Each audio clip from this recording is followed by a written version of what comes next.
Hi, എല്ലാവർക്കും നമ്മുടെ ചാനലിലേക്ക് സ്വാഗതം. ഞാനിന്ന് വന്നിരിക്കുന്നത് നല്ലൊരു അടിപൊളി ടേസ്റ്റിലുള്ള ഒരു സാമ്പാറായിട്ടാണ്. അപ്പോൾ ഞാൻ സാമ്പാർ പല രീതിയിലും വയ്ക്കാറുണ്ട്, പക്ഷേ ഈ ഒരു രീതിയിലാണ് ഞാൻ എപ്പോഴും സാമ്പാർ വയ്ക്കുന്നത്. കാരണം അത്രയ്ക്ക് ടേസ്റ്റാണ് ഈ സാമ്പാറിന്. കാരണം ഒരു പ്രത്യേക രീതിയിലാണ് ഞാൻ ഈ സാമ്പാർ തയ്യാറാക്കിയിരിക്കുന്നത്. അപ്പോൾ വീഡിയോ സ്കിപ്പ് ചെയ്യാതെ മുഴുവനായിട്ട് കാണണം. അപ്പോൾ നമുക്ക് ഈ അടിപൊളി ടേസ്റ്റുള്ള ഈ സാമ്പാർ എങ്ങനെയാണ് തയ്യാറാക്കണമെന്ന് നോക്കാം. അപ്പോൾ നമുക്ക് തുടങ്ങാം. അപ്പോൾ നമ്മൾ സാമ്പാറിനുള്ള കഷ്ണങ്ങളൊക്കെ ഇവിടെ കഴുകി വൃത്തിയാക്കി നമ്മൾ അരിഞ്ഞെടുത്ത് വെച്ചിട്ടുണ്ട്. അപ്പോൾ ഈ ഒരു ഉരുളി തന്നെയാണ് നമ്മൾ സാമ്പാറും തയ്യാറാക്കുന്നത്. അപ്പോൾ നമ്മൾ എടുത്തിരിക്കുന്ന കഷ്ണങ്ങൾ എന്തൊക്കെയാണെന്ന് നോക്കാം. ഇപ്പോൾ 2 തക്കാളി എടുത്തിട്ടുണ്ട്, അത്യാവശ്യം പുളിയുള്ള തക്കാളി. പിന്നെ ഒരു ചെറിയ കഷ്ണം ചേന, അപ്പോൾ ഒരു കൈപ്പിടിയോളം വരും ഇതിൻ്റെയൊക്കെ അളവെന്ന് പറഞ്ഞാൽ. പിന്നെ നമ്മൾ എടുത്തിരിക്കുന്നത് ഒരു ചെറിയ വഴുതനങ്ങ, പിന്നെ ഒരു പകുതി ഉരുളൻകിഴങ്ങ്, ഒരു ക്യാരറ്റ്, ഒരു മുരിങ്ങാക്കായി, പിന്നെ എടുത്തിരിക്കുന്നത് ഒരു 10 ബീൻസ്, പിന്നെ ഒരു ചെറിയ കഷ്ണം പടവലങ്ങ എടുത്തിട്ടുണ്ട്. അപ്പോൾ ഇതെല്ലാം ചെറിയ അളവിലാണ് നമ്മൾ എടുത്തിരിക്കുന്നത് കേട്ടോ. പിന്നെ എടുത്തിരിക്കുന്നത് ഒരു 6 പച്ചമുളക്, നല്ല എരിവുള്ള പച്ചമുളകാണ്. പിന്നെ ഒരു ചെറിയ കഷ്ണം മത്തങ്ങ, പിന്നെ പകുതി സവാള. ഇത്തരം കഷ്ണങ്ങളാണ് നമ്മൾ എടുത്തിരിക്കുന്നത്. അപ്പോൾ നമ്മൾ ഇതിലേക്ക് ഇപ്പോൾ വെണ്ടക്ക ചേർത്ത് കൊടുത്തിട്ടില്ല. വെണ്ടക്ക നമുക്ക് പിന്നീട് ചേർത്ത് കൊടുക്കേണ്ടതാണ്. അതൊരു 6 എണ്ണം നമ്മൾ ഇതേപോലെ കട്ട് ചെയ്ത് എടുത്തിട്ടുണ്ട്. ഇത് മാറ്റി വയ്ക്കാം. അപ്പോൾ ഇതെല്ലാം ഇപ്പോൾ നമ്മൾ റെഡിയാക്കി എടുത്ത് വെച്ചിട്ടുണ്ട്. ഇനി നമുക്കിത് മാറ്റി വെച്ചതിന് ശേഷം ആദ്യം നമുക്കിതിലേക്ക് വേണ്ട പരിപ്പ് വേവിച്ചെടുക്കാം. അപ്പോൾ അതിനായിട്ട് ഞാൻ എടുത്തിരിക്കുന്നത് ഒരു 3/4 കപ്പ് അളവിലുള്ള പരിപ്പാണ്. അപ്പോൾ ഇത് നമുക്ക് നന്നായിട്ടൊന്ന് കഴുകി വൃത്തിയാക്കി എടുക്കാം. അപ്പോൾ നമ്മളിവിടെ കഴുകി റെഡിയാക്കി എടുത്തിട്ടുണ്ട്. ഇത് നമുക്കൊരു കുക്കറിലിട്ടിട്ട് നമുക്ക് നന്നായിട്ട് നമുക്കിതൊന്ന് വേവിച്ചെടുക്കാം. അപ്പോൾ നമുക്കിതിനകത്തേക്ക് ഈ പരിപ്പിലേക്ക് ആവശ്യമുള്ള ഉപ്പ്, ഒരു 1/4 ടീസ്പൂൺ മഞ്ഞൾപ്പൊടി, പിന്നെ നമ്മൾ ഒഴിച്ചു കൊടുക്കുന്നത് 2 കപ്പ് അളവിലുള്ള വെള്ളം. അതിനുശേഷം ഒന്ന് മിക്സ് ചെയ്തതിന് ശേഷം നമുക്ക് ഈ കുക്കർ നന്നായിട്ട് അടച്ചിട്ട് ഒരു 2-3 വിസിൽ, പരിപ്പ് എന്തായാലും നന്നായിട്ട് വേവണം. അപ്പോൾ ഈ പരിപ്പ് നന്നായിട്ട് വെന്താലും മാത്രമേ നമ്മുടെ സാമ്പാർ പെർഫെക്റ്റ് ആയിട്ട് നമുക്ക് കിട്ടുള്ളൂ. അപ്പോൾ നമുക്കിത് വേഗം തന്നെ സ്റ്റവിൽ വെച്ചിട്ട് 2 വിസിൽ വരുമ്പോൾ നമുക്കിത് ഓഫ് ചെയ്തിടാം. അതിനുശേഷം നമുക്ക് പെട്ടെന്ന് തന്നെ നമുക്ക് സാമ്പാറാക്കി തുടങ്ങാം. അപ്പോൾ വിസിൽ വന്നിട്ടുണ്ട്. ഇനി നമുക്കിത് മാറ്റി വെച്ചിട്ട് നമുക്ക് നമ്മളെടുത്ത് വെച്ചിരുന്ന ആ സാമ്പാർ കഷ്ണങ്ങളില്ലേ, അതിനകത്തേക്ക് കുറച്ച് കാര്യങ്ങളും കൂടി നമുക്ക് ചേർത്ത് കൊടുക്കേണ്ടതുണ്ട്. അതൊക്കെ നമുക്കൊന്ന് ചേർത്ത് കൊടുക്കാം. അപ്പോൾ നമ്മൾ ഇതിലേക്ക് ആദ്യം ചേർത്ത് കൊടുക്കുന്നത് 1/4 ടീസ്പൂൺ മഞ്ഞൾപ്പൊടി. അപ്പോൾ എല്ലാവരും ചെറിയ ടീസ്പൂണിൻ്റെ അളവാണ് ഞാൻ പറയുന്നത് കേട്ടോ. പിന്നെ ആവശ്യത്തിന് ഉപ്പ്, ഇനി 2 തണ്ട് കറിവേപ്പില. ഇനി നമ്മൾ ഒഴിച്ചു കൊടുക്കേണ്ടത് വെള്ളമാണ്. അപ്പോൾ വെള്ളത്തിൻ്റെ അളവെന്ന് പറഞ്ഞാൽ കഷ്ണങ്ങൾ നന്നായിട്ട് മുങ്ങിക്കെടുക്കുന്ന രീതിയിൽ, അതായത് കഷ്ണത്തിൻ്റെ മേലയിൽ വെള്ളം നിൽക്കണം. ഒരുപാട് വെള്ളം കൂടിപ്പോകാനും പാടില്ല, കുറയാനും പാടില്ല. അതിന് ശേഷം ഒന്ന് മിക്സ് ചെയ്തതിന് ശേഷം ഇനി നമ്മൾ ചേർത്ത് കൊടുക്കുന്നതാണ് സാമ്പാർ പൗഡർ. അതൊരു 2 ടീസ്പൂൺ അളവിൽ നമ്മളിതുപോലെ ചേർത്ത് കൊടുത്തിട്ട് നന്നായിട്ട് അതുകൊണ്ട് മിക്സ് ചെയ്ത് കൊടുക്കുക. അപ്പോൾ ഇതൊക്കെയാണ് നമ്മുടെ സാമ്പാറിൻ്റെ ടേസ്റ്റ് കൂട്ടാനുള്ള പ്രധാന സംഭവങ്ങൾ. അപ്പോൾ ഈ സാമ്പാർ പൗഡറൊക്കെ ഇടാതിരിക്കരുത്. അത്രയ്ക്കും ടേസ്റ്റാണ് നമ്മുടെ സാമ്പാറിന് നമുക്ക് കിട്ടുന്നത് ഇതുപോലെയൊക്കെ നമ്മൾ ചെയ്തെടുത്താൽ. അപ്പോൾ ഇനി നമുക്കിതൊന്ന് ഇളക്കിയതിന് ശേഷം നമുക്കിത് സ്റ്റവിലേക്ക് വെച്ചിട്ട് നന്നായിട്ടൊന്ന് തിളച്ച് വരണം.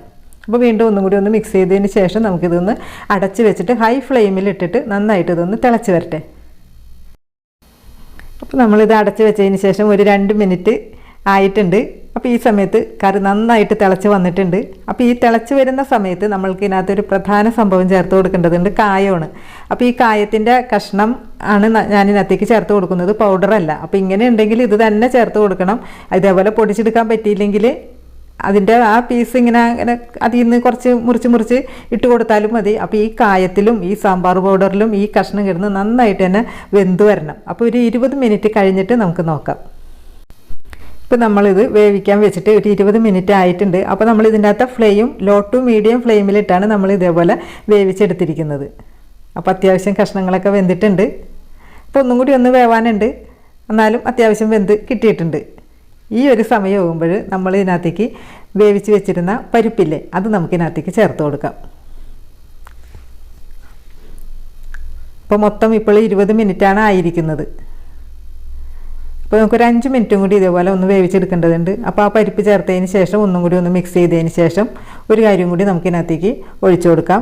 അപ്പോൾ നമ്മൾ അത്യാവശ്യം ഇതിനകത്തേക്ക് പുളി ചേർത്തിട്ടില്ല. അപ്പോൾ നമ്മൾ ഒരു ചെറുനാരങ്ങയുടെ വലുപ്പത്തിലുള്ള പുളി, ഒരുപാട് പുളി കൂടിപ്പോകാൻ പാടില്ല, ഒരു ചെറിയ ചെറുനാരങ്ങയുടെ വലുപ്പത്തിലുള്ള സാമ്പാർ പുളി ഇതേപോലെ വെള്ളത്തിലിട്ട് നന്നായിട്ടൊന്ന് അരിച്ചെടുത്ത് ഇതിനകത്തേക്ക് ഒഴിച്ചു കൊടുക്കുക. അപ്പോൾ പുളിയൊക്കെ നമ്മൾ ഒന്ന് കറക്റ്റ് ചെയ്ത് നോക്കണം, ഓരോരുത്തരുടെ ഇഷ്ടമനുസരിച്ച് പുളിയൊക്കെ ചേർത്ത് കൊടുക്കണം. അതിന് ശേഷം വീണ്ടും ഒന്ന് മിക്സ് ചെയ്തതിന് ശേഷം ഒരു 5 മിനിറ്റ് നേരം നമുക്ക് വീണ്ടും നന്നായിട്ട് ഇതൊന്ന് വേവിച്ചെടുക്കാം. അപ്പോൾ ഈ സാമ്പാറിൻ്റെ കഷ്ണങ്ങളൊക്കെ നന്നായിട്ട് വെന്തതിന് ശേഷം വേണം നമ്മൾ ഇതിനകത്തേക്ക് പുളിയൊക്കെ ഒഴിച്ചു കൊടുക്കാൻ. എന്നാലും മാത്രമേ ആ കഷ്ണത്തിൽ ഉപ്പും പുളിയൊക്കെ നന്നായിട്ട് എരിവൊക്കെ നന്നായിട്ട് പിടിച്ച് കിട്ടുള്ളൂ. അപ്പോൾ നമ്മളിപ്പോൾ വെച്ച് കൊടുത്തിട്ട് വീണ്ടും ഒരു 5 മിനിറ്റ് ആയിട്ടുണ്ട്. അപ്പോൾ മൊത്തത്തിൽ 25 മിനിറ്റ് നേരം ആയിട്ടുണ്ട്. അപ്പോൾ ആ സമയം കൊണ്ട് ആ പരിപ്പും പുളിയും എല്ലാവരും നന്നായിട്ട് തന്നെ ആ കഷ്ണത്തിലൊക്കെ എല്ലാവരും കൂടി നന്നായിട്ട് ചേർന്ന് വന്നിട്ടുണ്ട്. ഇനി നമുക്ക് അപ്പോൾ ഇത്ര സമയമായപ്പോൾ തന്നെ നമുക്കിത് സാമ്പാറിൻ്റെ എല്ലാ മണവും രുചിയൊക്കെ വന്നു തുടങ്ങിയിട്ടുണ്ട്. ഇനി നമുക്ക് ഫ്ലെയിം ഓഫ് ചെയ്തിട്ട് ഇതിനകത്തേക്ക് വേണ്ട മറ്റ് പരിപാടികളൊക്കെ നമുക്ക് ചേർത്ത് കൊടുക്കാം. ഇനി നമ്മൾ താളിച്ചൊഴിക്കുന്നതിന് വേണ്ടിയിട്ട് അത്യാവശ്യം വലുപ്പത്തിലുള്ള ഒരു കടായി വെച്ച് കൊടുത്തിട്ടുണ്ട്. അപ്പോൾ കടായി ചൂടായിരിക്കുകയാണ്. അതിലേക്ക് 3 ടേബിൾ സ്പൂൺ അളവിലുള്ള വെളിച്ചെണ്ണ ഒഴിച്ച് കൊടുക്കുക. അപ്പോൾ വെളിച്ചെണ്ണ ചൂടായി വരുമ്പോൾ നമുക്കൊരു 1/4 ടീസ്പൂൺ ഉലുവ അതൊന്ന് ചെറുതായിട്ടൊന്ന് പൊട്ടി വരുമ്പോൾ ഒരു 1/2 ടീസ്പൂൺ അല്ലെങ്കിൽ 3/4 ടീസ്പൂൺ അളവിലുള്ള കടുക്, അപ്പോൾ അതും ഒന്ന് പൊട്ടി വരുമ്പോൾ 3 വറ്റൽ മുളക് അതും കൂടി ചേർത്തിട്ട് ഒന്ന് മിക്സ് ചെയ്ത് കൊടുക്കുക. അപ്പോൾ മുളകൊക്കെ നന്നായിട്ടൊന്ന് അത്യാവശ്യം മൊരിഞ്ഞ് വന്നിട്ടുണ്ട്. അതിലേക്ക് ഒരു 15 ചെറിയ ഉള്ളി, ഒരു 5-8 വെളുത്തുള്ളി. അപ്പോൾ ഇതും ഒന്നും കട്ട് ചെയ്തിട്ടില്ല, നമുക്ക് ഇനി ഒന്നും കൂടി ഒന്ന് വേവിച്ചെടുക്കേണ്ടതുണ്ട്. അപ്പോൾ ഇങ്ങനെ ഒന്ന് നമുക്കൊന്ന് വാടി വരുന്ന സമയത്ത് നമുക്ക് ഇതിലേക്ക് 1/4 ടീസ്പൂൺ മഞ്ഞൾപ്പൊടി, ഒരു 3/4 ടീസ്പൂൺ മുളക് പൊടി, പിന്നെ നമ്മൾ ചേർത്ത് കൊടുക്കുന്നത് 3 ടേബിൾ സ്പൂൺ അല്ല, ചെറിയ സ്പൂണാണ്, അതിനകത്ത് 3 ടീസ്പൂൺ മല്ലിപ്പൊടി അതും കൂടി ചേർത്തിട്ട് നന്നായിട്ട് ഇതൊന്ന് മിക്സ് ചെയ്ത് കൊടുക്കുക. അപ്പോൾ നമ്മൾ ചേർത്ത് കൊടുത്ത മല്ലിപ്പൊടിയും മുളക് പൊടിയൊക്കെ നന്നായിട്ട് മൊരിഞ്ഞ് വന്നിട്ടുണ്ട്. അപ്പോൾ മൊരിഞ്ഞ് വന്നതിന് ശേഷം വേണം നമുക്കിതിനകത്തേക്ക് 1 ടീസ്പൂൺ അളവിലുള്ള സാമ്പാർ പൗഡർ, പിന്നെ ഒരു 2 തണ്ട് കറിവേപ്പിലയും കൂടി ചേർത്തിട്ട് നന്നായിട്ട് ഇതൊന്ന് മിക്സ് ചെയ്ത് കൊടുക്കുക. അതിനുശേഷം നമ്മൾ അരിഞ്ഞ് എടുത്ത് മാറ്റി വെച്ചിരുന്ന വെണ്ടക്കായി ഇതിനകത്തേക്ക് കൂടി ചേർത്ത് കൊടുക്കുക. അതും ഒന്നും കൂടി നമുക്ക് ഈ മസാലയിൽ ഒന്ന് നന്നായിട്ടൊന്ന് മിക്സ് ചെയ്തതിന് ശേഷം നമുക്ക് അവസാനമായിട്ട് നമുക്കിതിനകത്ത് ചേർത്ത് കൊടുക്കുന്നത് ഒരു അല്പം മല്ലിയില, ഒരു കൈപ്പിടിയോളം ഉള്ള അളവിലുള്ള മല്ലിയില അതും കൂടി ചേർത്തിട്ട് നമുക്ക് ഈ സാമ്പാറിലേക്ക് അതങ്ങോട്ട് ചേർത്ത് കൊടുക്കാം. അപ്പോൾ നമ്മൾ ഇതിനകത്തേക്ക് ചേർത്ത് കൊടുത്തിരിക്കുന്ന വെണ്ടക്കായ്ക്കൊക്കെ കുറച്ചും കൂടി ഒന്ന് വേവാനുണ്ട്. അപ്പോൾ 2 മിനിറ്റ് നേരം നമുക്കിത് നന്നായിട്ടൊന്ന് എല്ലാവരും കൂടി ഒന്ന് മിക്സ് ചെയ്തിട്ട് ഈ വെണ്ടക്കായിൽ ഈ തക്കാളിയുടെയും ആ പുളിയുടെയും ആ എല്ലാത്തിൻ്റെയും ടേസ്റ്റൊക്കെ ആ മസാലയൊക്കെ ഈ കഷ്ണത്തിലൊക്കെ പിടിക്കാനും കൂടി വേണ്ടിയിട്ട് ഒരു 2 മിനിറ്റ് നേരം നമുക്കിത് നന്നായിട്ട് തന്നെ ഒന്ന് തിളപ്പിച്ചെടുക്കണം. 2 മിനിറ്റ് മാത്രം, ഒരുപാടിട്ട് നമ്മൾ തിളപ്പിക്കാൻ പാടില്ല. ആ വെണ്ടക്കായ് നന്നായിട്ട് വെന്ത് വരണം. ഇപ്പോൾ നമ്മൾ ഇതിനകത്തേക്ക് ചേർത്ത് കൊടുത്ത വെണ്ടയ്ക്കൊക്കെ ചേർത്തതിന് ശേഷം ഒരു 2 മിനിറ്റ് ആയിട്ടുണ്ട്. കറി നന്നായിട്ട് നല്ല അടിപൊളിയായിട്ട് തിളച്ച് ആ വെണ്ടക്കായൊക്കെ നന്നായിട്ട് വെന്ത് വന്നിട്ടുണ്ട്.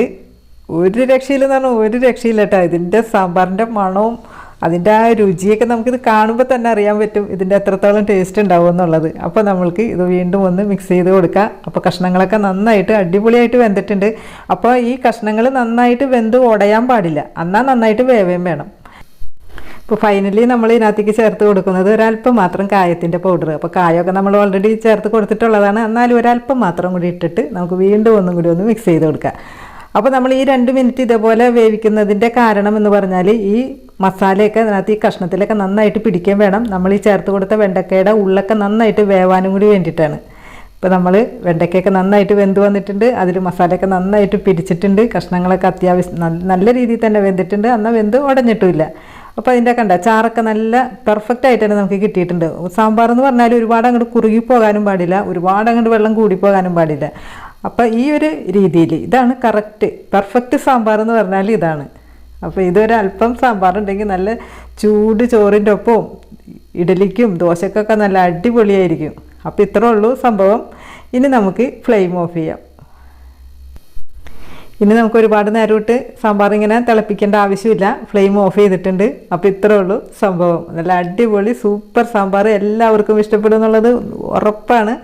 അപ്പോൾ ഒരു രക്ഷയില്ലാത്ത സാമ്പാറാണ്, കാരണം ഇത് കാണുമ്പോൾ തന്നെ അറിയാൻ പറ്റുന്നുണ്ടാവും ഇതിന് എത്രത്തോളം ടേസ്റ്റ് ഉണ്ടെന്നുള്ളത്. അപ്പോൾ ഉറപ്പായിട്ടും ഈ വീഡിയോ ഇഷ്ടപ്പെടുവാണെങ്കിൽ സബ്സ്ക്രൈബ് ചെയ്യാനും ലൈക്ക് ചെയ്യാനും കമൻറ്റ് ചെയ്യാനൊന്നും മറക്കണ്ട. അപ്പോൾ നമുക്ക് അടിപൊളി വീഡിയോ ആയിട്ട് വീണ്ടും വരാം. അതുവരേക്കും എല്ലാവരും ഹാപ്പി ആയിട്ടിരിക്കുക. ടാറ്റാ.